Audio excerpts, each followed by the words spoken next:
ዛሬ ለበስከውን ነገር ስትደግመው እኮ የሚቀልድብ ትውልድ ነው አይደል?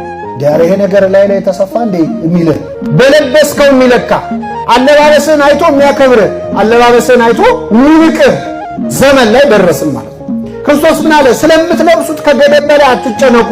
የሜዳ ሳርን የሚያለብሰው ዛሬ ታይቶ የሚጠፋውን ሳር የማለብሰው ከሆነ እኔ እናንተ እንዴት ትረሳችኋለሁ ይላል። ፍጻሜውን ሳታዩ እድለኛ ነው መከረኛ ነው ጻድቅ ነው ኃጥ ነው እንዳትሉ፣ እኔን የሚፈርድ ግን ጌታ ነው፣ ቀኑ ሳይደርስ አንዳች አትፍረዱ ይላል መጽሐፍ ቅዱስ። እየሰማችሁ ነው? እየሰማችሁ ነው? ለዚህ ነው እኮ ቅዱስ ጳውሎስ ይሄን ሁሉ እየተጋደለ እኔ ገና እንዳልያዝኩት እቆጥራለሁ የሚለው። ገና አልያዝኩት ከሱ የተቀበልነው ስለሆነ ነው። ከሱ በራሱ በቃል የተማርነው ከመሆኑም በላይ ደህንነታችን የተመሰረተበት ከዓመት ቀኖች ለእርሱ የምናወጣው አስራት ስለሆነ ነው። ይህ ጾም ጌታችን ኢየሱስ ክርስቶስ ስለኛ የጾመው ጾምን ሲጨርስም በመብል የሚፈታተንን ሰይጣን ድል ነስቶ ለክርስቲያኖች የጾም ኃይልን የሰጠበት ነው። ይህንንም ጾም የምንጾምበት ምክንያት ጌታችን አምላካችን መድኃኒታችን ኢየሱስ ክርስቶስ የጾመው ጾም በመሆኑ ሲሆን በነገር ሁሉ እርሱን መስለንና መከተል ስለሚገባን እንጾማለን። ከኔ ተማሩ እንዳለን ማለት ነው። በዚህ ጾም ከ40 ቀን ተጨማሪ ያሉት 2 ሳምንታት፣ አንደኛው ሳምንት በጾሙ መግቢያ ላይ ለመለማመጃ የተጨመረ ዘወረደ የምንለው ሲሆን በፍጻሜው ወይም በመጨረሻው ደግሞ ሳምንቱ ወይም ሕማማት የምንለው ፍጻሜው ወቅት ደግሞ የተጨመረው ሌላ 1 ሳምንት ደግሞ ጌታችን በብሉይ ኪዳን ይደርስብን ከነበረው ስቃይና መከራ እኛን ለማዳን ሲል የተቀበለውን ሕማምና ስቃይ በልዩ ሁኔታ በማሰብ ሲባል የተጨመረ ነው። ስለዚህ አብይ ጾም ብዙ አብይ ለመባሉ ያው ብዙ ምክንያቶች አሉት። እሱን ሁሉ በጾሙ ወቅት አይተናልና ለጾሙ እናንተ አዲስም እንግዳም ስላልሆናችሁ እንደው ዳሰነው እንድናልፍ ነው። አብይ መባሉ አንደኛ ራሱ ባለቤቱ የጾመው ነው። አብይ ማለት ትልቅ ማለት ነው። ሌላኛው ጾመ ሁዳድ ጾመ የካሳ ጾምም ይባላል። ክርስቶስ ካሳ የከፈለልን ጾሙን ሲጨርስ ነው። ራሱን ሰውቶ ሰው ሆኖ መስዋዕት ሆኖ መስዋዕት አቅራቢ መስዋዕት ተቀባይ መስዋዕት ሆኖ የቀረበ እሱ ስለሆነ ማለት ነው። ሌላኛው ተራ ሁለተኛው ጾም ማን ነው ካልነ ጾመ ነቢያት ነው። ይሄንንም ጾም የምንጾምበት ምክንያት ጌታችን ኢየሱስ ክርስቶስ ለኛ ቤዛ ለመሆን በመወለዱ በጾምና በጸሎት ሆነን ምስጋናችንን ለማቅረብ ነው። በሌላ በኩል ደግሞ ሙሴ ብሉይ ኪዳንን ትእዛዛት ለመቀበል 40 ቀን እንደጾመ ሁሉ እኛም የጌታችን የኢየሱስ ክርስቶስን አዲስ ኪዳን ለመቀበል ከመዘጋጀት ጋር በተያያዘ የሚታሰብ ነው። እውነት ነው። አዲስ ኪዳንን ለመቀበላችን ሐዋርያት የጀመሩት ጾም ይሄንን ነው። ነቢያት የጾሙት ጾም ለመዘጋጀት ነው። ገና ወደፊት ቀርቦ ከነቢያት የጾሙት ጾም እንደዚያ ነው። ምክንያቱም ሙሴ ጾሞ ብሉይ ኪዳን እንደተሰራ ነቢያትም ደግሞ ይህንን ጾመው አዲስ ኪዳን እንደተቀረበ እንደተዘጋጀ ነው። የዚህን ጾም መነሻ ታሪክ ስንመለከት መጻሕፍት እንዲህ ያብራሩልናል። የነቢያት ጾም ማለት ክርስቶስን መምጣት የሚጠባበቁ አበው ለምሳሌ እንደነ ዳንኤል ያሉ ቅዱሳን ነቢያት ነው። የዚህን ጾም መነሻ ታሪክ ስንመለከት መጽሐፍ እንደሚነግረን የነቢያት ጾም ማለት ክርስቶስን መምጣት የሚጠባበቁ አበው ለምሳሌ እንደነ ዳንኤል ያሉ ቅዱሳን ነቢያት በየጊዜው የፈጸሙት መሆኑን ሲታወቅ በመጨረሻ ትንቢተ ነቢያት በብስራተ መላእክት የተፈጸመላት እመቤታችን ቅድስት ድንግል ማርያም እንደጾመችውና ሐዋርያትም ከእርሷ ጋር እንደተቀበሉት ይነገራል። የጾሙ መጀመሪያ መንፈቀ ኅዳር 15 ቀን ነው። የኅዳር እኩሌታ መባቻው ደግሞ የጌታችን ኢየሱስ ክርስቶስ ልደት ታኅሳስ ያደረገ ነው። መፍተቻው ወይም ማለቂያው ማለት ነው። ይህን ጾም እንግዲህ ነቢያት ጾመውታል፣ እመቤታችን ጾመዋለች። ክርስቶስ ና ተብሎ ና ፈኑ ዴከ እጅህን ላክ ቀኝህን ላክ ክንድህን ላክ እያሉ ይጾሙት የነበረው ጾም ተጠራቅሞ እዚህ ላይ ደግሞ ጾመ ነቢያት ተብሏል። እመቤታችን ድንግል ማርያም ሰማይና ምድር የማይችለው ክርስቶስን ጸንሼ ስወልድ ምን ይዤ ብላ እንደ ጾመችው በፍትሐ ነገሥቱ አንቀጸ ጾም 15 ላይ ተቀምጦልናል።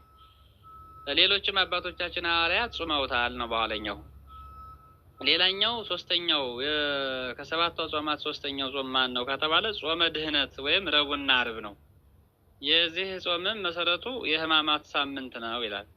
አይሁድ ስብሰባቸውን በጀመሩበት በአራተኛው ቀን ሊቀ ካህናት ቀያፋ ብዙ ሕዝብ ከሚቸገር አንድ ሰው ብንገል ይሻላል ሲል ባቀረበው ሐሳብ ጉባኤው ስለተስማማ ረቡዕ ዕለት የጌታን ሞት በጉባኤው በአንድ ድምፅ ተወስኗል። ይህም ሐሙስ ማታ ተጀምሮ ዓርብ ስለተፈጸመ የረቡዕና የዓርብ ጾም መሰረቱ ይህ ነው። ምክረ አይሁድ የተፈጸመበት ስለሆነ ጌታ እንዲሞት ጌታ እንግዲህ ለመሞት ዋዜማው ላይ የተፈጸመ ስለሆነ ጌታችን ወንጌልን ሲያስተምር በነበረበት ጊዜ ጠያቂዎች መጥተው የዮሐንስና የፈሪሳውያን ደቀ መዛሙርት ይጾማሉ፣ ደቀ መዛሙርት ግን አይጾሙም ስለምን ነው ቢሉት የሙሽራው ሚዜዎች ሙሽራው ከነሱ ጋር ሳለ ሊጾሙ አይችሉም፣ ነገር ግን ሙሽራው ከነሱ የሚወሰድበት ቀን ይመጣል፣ ያን ጊዜ ይጾማሉ ብሎ ነበር። ይህ ዕለት ሞቱን በማመልከት የተናገረው ቃል በስራ ሲፈጸም ደቀ መዛሙርት ሐዋርያት የጌታን ዕለተ ሞቱን ዕለተ ስቅለቱን መሰረት አድርገው የሐዲስ ኪዳንን ጾም ጀምረዋል። ቤተ ክርስቲያንም የተረከበችው ከነሱ ነው። ስለዚህ ይሄ ሐዋርያት የጾሙትን ቤተክርስቲያን ተረክባ ዛሬም ትጾማለች፣ ከዕለተ ምጽአት ታጾማለች። ይህንንም በዲድስቅልያ በተባለው የሥርዓት መጽሐፋቸው በአንቀጽ 24 እና 30 ጽፈው ለቤተ ክርስቲያን አስተላልፈውልናል ማለት ነው። ዲድስቅልያ 24 እና 30 ላይ ይሄ ስርዓቱን እንዲቀጥል ማለት ነው። ከላይ የጾሙን አመጣጡን ከመሰረቱ ካየነ የጾሙ ምክንያት ባጭሩ ጌታችን መድኃኒታችን ኢየሱስ ክርስቶስ እኛን ለማዳን ሲል ወደዚህ ዓለም ከመጣ በኋላ አይሁድ በዕለተ ረቡዕ ጌታችን ለመግደል የመከሩ ሲሆን በዕለተ ዓርብ ደግሞ ጌታችን ኢየሱስ ክርስቶስን ሰቅለው የገደሉበት ቀን በመሆኑ በእነዚህ ቀናት ስለኛ የተቀበለውን መከራ በጾምና በጸሎት ሆነን እናስበዋለን። ያው ምክሩ የተጀመረ ረቡዕ ነው። ረቡዕ ዕለት የተጀመረው ዓርብ ዕለት ስላለቀ ነው። ረቡዕና ዓርብ የምንጾምበት ምክንያት ለዚያ ነው። ምክር የተጀመረውን ስናይ ዓርብ ደግሞ አፈጻጸሙን ስንመለከት ረቡዕና ዓርብን እንጾማለን። ጾመ ድህነት ይባላል። የመዳን የድህነት ጾም። አራተኛው ጾም ማን ነው ከተባለ ጾመ ፍልሰታ ነው። ይሄም እንደሚታወቀው የእመቤታችን ሰውነት መፍረስና መስበስ ሳይደርስበት ወደ ሰማይ እንዲወሰድ በመደረጉ ሐዋርያትም ስለተሰወረባቸው ሁናቴ እስኪያውቁ የተሰወረበትን ምክንያት እስኪረዱ እስኪገለጥላቸው ድረስ ሱባኤ ገብተው የጾሙት ጾም ነው። የሰማይና የምድርን ጌታ በማህፀኗ የተሸከመችው የእመቤታችን የድንግል ማርያም ንጹሕ ሰውነት ወደ ሰማይ እንዲወጣ ቢደረግም ምንም ሊያስገርመን አይገባም። ሰማይ የጌታ ዙፋን ነው። እመቤታችን ደግሞ የጌታ እናት ነች። ከዙፋንና ከእናትነት እናት ይቀርባል። በንጉሱም እናትነት በንጉሱም መቀመጫ መካከል ታላቅ ልዩነት አለ። ስለዚህ እመቤታችን ከሰማይ የበለጠ ታላቅ ክብር ያላት በመሆኗ ወደ ሰማይ መወሰዷ ምንም አያስገርምም።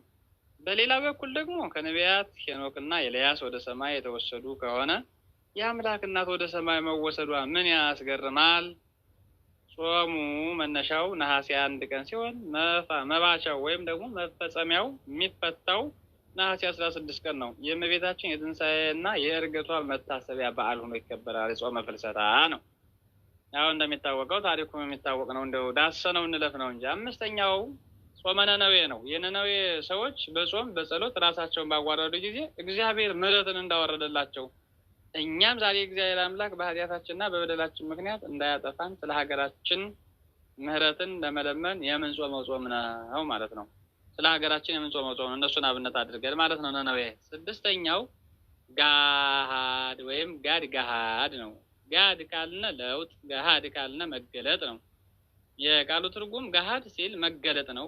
ጋድ ሲል ደግሞ ለውጥ ማለት ነው። ይህ በጥምቀት በዓል ዋዜማ የምንጾመው ሲሆን ምክንያቱ ደግሞ ሌሎች እንደ ልደትና ትንሣኤ ያሉትን አበይት በዓላት በጾም በመንፈሳዊ ስርዓት እንደምንቀበላቸው ሁሉ ጥምቀትም አንዱ አበይት በዓል በመሆኑ እንዳይዛብ በመብልና በመጠጥ ሳይሆን በጾምና በጸሎት ልንቀበለው ስለሚገባን ነው። ደስታን እንግዲህ በጾም ነው የምንቀበለው። በጥምቀት መገለጥ መባሉ ሰው የሆነ አምላክ በዓለም ሲኖር እስከ 30 ዓመት ዕድሜው ድረስ ሰዎችን ለማዳን የመጣ መሲህ ሰው የሆነ አምላክ አማኑኤል ኢየሱስ ክርስቶስ እሱ መሆኑን ሳያውቁ ከኖሩ በኋላ በ30 ዓመት ዕድሜው በዮርዳኖስ ወንዝ በዮሐንስ ሲጠመቅ አብ የምወደው ልጄ ይህ ነው እርሱን ስሙት ብሎ በሰጠው ምስክርነት መንፈስ ቅዱስ በርግብ አምሳል ወርዶ በራሱ ላይ ሲያርፍ በመታየቱ ነቢያት የተነበዩለት የሰው ልጅ መድኃኒት ማለት ሰው የሆነ አምላክ እሱ ነው መሆኑን እሱነቱን የገለጡለት የመሰከሩለት ለመሆኑ ነው። ጾመ ጋድ ወይም ጋድ ቅዳሜ እሑድ ቢውል በሰንበት ጾም ስለሌለ ስርዓተ ጾሙ በጥሉላት ምግብ መከልከል ብቻ ነው። ከጥሉላት ምግብ ተከልክሎ መዋል ነው። ቅዳሜና እሑድ መጾም ስለማይችል ነው። ሰባተኛው ጾም ምንድነው ካላችሁ ጾመ ሐዋርያት ነው። አሁን ቀጣይ ሰኔ 2 የምንጀምረው ጾም እንግዲህ ጾመ ሐዋርያት የሚገባው ሰኔ 2 ነው በዚህ ዓመት። ጾመ ሐዋርያት ይህ ጾም ይህን ጾም የጾሙት ሐዋርያት ናቸው። የሚጾመውም ሐዋርያት መንፈስ ቅዱስን በመቀበላቸው ስለተሰጣቸው ጸጋ ስጦታ እግዚአብሔርን ለማመስገን የጾሙት ጾም ነው። እኛም የዚህን ጸጋ ተካፋዮች ነን። በጾም በጸሎት ሆነን እግዚአብሔርን እናመሰግናለን። የጾሙ መጀመሪያ ከዕለተ ጰራቅሊጦስ ማግስት ጰራቅሊጦስ እሑድ ከሆነ ሰኞ ነው የሚቀጥለው ማለት ነው። ሁልጊዜም ይሄን አይለቅም። መዳረሻው የቅዱሳን ሐዋርያት ጴጥሮስና ጳውሎስ የዕረፍታቸው መታሰቢያ የሆነ ሐምሌ 5 ቀን ነው የሚገደፈው ማለት ነው። ስለዚህ ሰባቱ አጽዋማት እነዚህን ይመስላሉ። እነዚህን ጾመው አባቶቻችን ከእግዚአብሔር ጋር ተገናኝተዋል፣ በደመና ተጉዘዋል፣ አናብርት አናምስት አገዝተውላቸዋል፣ ታዘዋቸዋል። ስለዚህ እነዚህ ጾሞች እነዚህ አጽዋማት ዋጋን የሚያሰጡ ናቸው። ሁላችንም ጾመን ዋጋ እንድናገኝባቸው መልካም ፈቃዱን። ሌላኛው የግል ጾም ነው። ይህ ክርስቲያኖች በግላቸው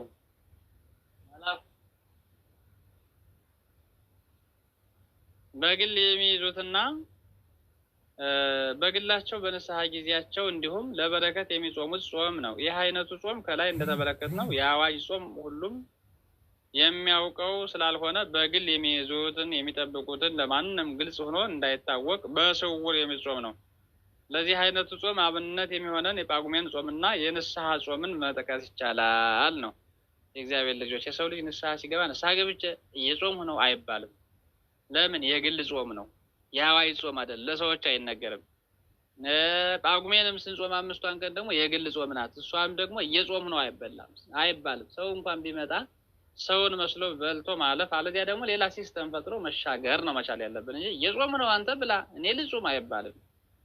ስለዚህ ቅዱስ ዳዊት ኦርዮንን በማስገደሉ በደል ስላደረገ ነቢዩ ናታን ከገሰጸው በኋላ በንስሐ ከእግዚአብሔር ሲታረቅ በሕግ መተላለፍ ከቄጢያዊው ከኦርዮ ሚስት የወለደው ልጅ ስለታመመ ዳዊት ይድንልኝ እንደሆነ ብሎ 7 ቀን ጾሟል። ይሄ የግል ጾም ነው። ልጄ ይድንልኝ ይሆን፣ የታመመው ይፈወስልኝ ይሆን፣ እግዚአብሔር ይቅርልኝ ይሆን ብሎ ጾሟል። ነገር ግን ዳዊት በጥፋቱ ስለተቀጣ ልጁ አልዳነም፣ ሞቷል። በልጁ ያገኘው የነበረው ደስታም በዚሁ ምክንያት ቀርቷል። ግን በንስሐ በጾም ስለታረቀበት በመተው ፈንታ ሰሎሞንን አግኝቷል ነው። እንግዲህ ሁለተኛ ሳሙኤል 12:16 ላይ ዳዊትም ሕፃኑ በታመመ ጊዜ እግዚአብሔርን ለመነ፣ ጾመም ገብቶም በመሬት ላይ ተኛ ይላል። ከዙፋኑ ወርዶ የንጉስነቱን የቤተ መንግስቱን የመንግስቱን ልብስ አውልቆ ማለት ነው። ቅዱስ ዳዊት ልጁ በታመመ ጊዜ እግዚአብሔርን እንዲያድንለት ከሞት ለማስቀረት በግሉ የጾመው ጾም ነው። ይህንን አይነቱን የግል ጾም ስንጾም እንዴት ማድረግ እንዳለብን ጌታችን ሲያስተምር እንዲህ ብሏል። አንተ ግን ስትጾም ይላል በስውር ላለው አባትህ እንጂ እንደ ጾመኛ ለሰዎች እንድትታይ ራስን ተቀባ፣ ፊትንም ታጠብ፣ በስውር የሚያይህ አባትህ በግልጥ ይከፍልሃል ይላል የማቴዎስ ወንጌል ምዕራፍ 6:16 ላይ። ስለዚህ በግል የሚጾም ሰው ጾመኛ መስሎ መታየት እንደሌለበት፣ እየበላ ሆነው በላለሁ ማለት እንዳለበት፣ ጾመኛ መስሎ መታየቱ ደግሞ በከንቱ ውዳሴ ዋጋው የሚቀርበት መሆኑን እያስረዳን ነው ማለት ነው። ስለዚህ በጾም ዙሪያ የሚነሱ ብዙ ጥያቄዎች አሉ። በጾም ዙሪያ የሚነሱ ጥያቄዎች ጾም ያለ ጸሎት ዋጋ የለውም። በዚህ መሰረት ጾምና ጸሎት የአንድ ሳንቲም 2 ገጽታ ናቸው። እንግዲህ የጾም ዓላማ ከፈጣሪ ጋር ለመገናኘት ከሆነ ለምን ትጾማላችሁ፣ ትጸልያላችሁ የሚለን ጥያቄ መጠየቅ ስህተት ነው። ምክንያቱም የሐዲስ ኪዳን የጾም አስተማሪ ኢየሱስ ክርስቶስ ነው። ታዲያ አስተማሪ እሱ ከሆነ ለምን ትጾማላችሁ ይለናል ሰው? ጾሙን ሲሰቀቁ የሄዱ መናፍቃን ናቸው። ጸሎቱን ስርዓቱን ሲያሳቀቁ የወጡ ናቸው እና በማቴዎስ ወንጌል ምዕራፍ 15:11 ላይ ሰውን የሚያረክሰው ወደ አፍ የሚገባ አይደለም፣ ከአፍ የሚወጣው ግን ሰውን የሚያረክሰው ነው። ይህን ነው አላቸው። የሚለውን በመጥቀስ ጾም አያስፈልግም የሚሉ ወገኖች አሉ። ይሄ ስለ ጾም የተጠቀሰ አይደለም። በነገራችን ላይ እጃቸው ስለመታጠብና ታጥቦ ስላለመብላት የተጠቀሰ ነው እንጂ ስለ ጾም የተጠቀሰ አይደለም። ለምን ታጣጣቡ ትበላላችሁ የሚል ላይ ነበር እንጂ ስለ ጾም አልተነሳም። ሲጀመር እነሱ ቅንጭቦች ናቸውና መቀንጨብ ስለሚወዱ ነው። ያው መልስ ግን ሊሆነን የሚችለው መልሱ ምንድነው ካላችሁኝ እዚያው ከፍ ብለን ስናነበው ጌታ ይህን የተናገረው በዚሁ ምዕራፍ በቁጥር 2 ላይ ደቀ መዛሙርት ስለምን የሽማግሌዎችን ወግ ይተላለፋሉ ነው የሚለው። ተራ ቁጥር 2 ላይ 15 ተራ ቁጥር 2 ላይ ማለት ነው። ደቀ መዛሙርት ስለምን የሽማግሌዎችን ወግ ይተላለፋሉ እንጀራ ሲበሉ እጃቸውን አይታጠቡም ብለው ለጠየቁት ጥያቄ እንጂ ስለ ጾም የተጠቀሰ እንዳልሆነ ያው ጥያቄውን በጥያቄ መልሱ አይተናል ማለት ነው።